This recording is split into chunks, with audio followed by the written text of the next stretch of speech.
Hey friends, Damian Mason coming at you with another installment of the Reinvention Chronicles. Today we're going to talk about suggestions and how many of them you will receive when you are adjusting, adapting, and changing what you do for a living. So I've been 26 years of self-employment, sole proprietor, and one thing that I have learned, and I'm going through this right now, I'm making some changes, offering some new things, looking at some new ventures based on the coronavirus having changed my business. There's no shortage of people giving you suggestions, and some of those people have no shortage of suggestions. And this is really interesting because for 26 years I've experienced this. I remember distinctly being a comedian, walking off stage and posing for pictures back when I used to be a political comedian dressing as Bill Clinton. And there'd always be some person come up and say things like, hey, that's pretty good, that's a really good act. You know what you need to do? And they'd start offering you analysis or suggestions on what you need to do with your act. And you'd say, okay, yeah, thank you, sir. Thank you, ma'am. Have you ever been a professional comedian? Well, no, but I've watched a lot of them on TV.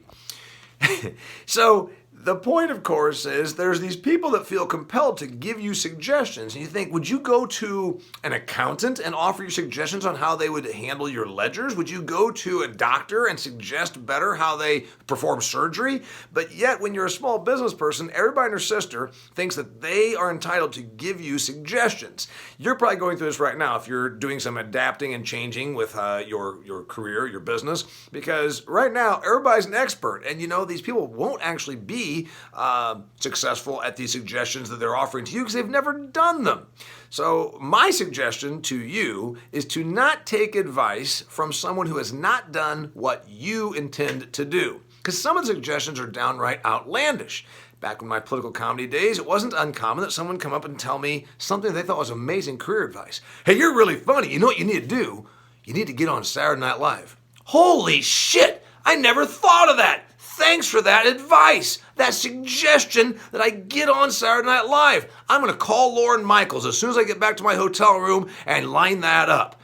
You see, everybody and their sister thinks they're giving you amazing advice and suggestions, and the reality is they've probably never done, nor will they ever do, what they're advising you on doing. So when you are going through your reinvention, your readjustment, your changes and alterations to your own business, be careful about who you take advice and suggestions from. Damian Mason, the Reinvention Chronicles. Good luck to you.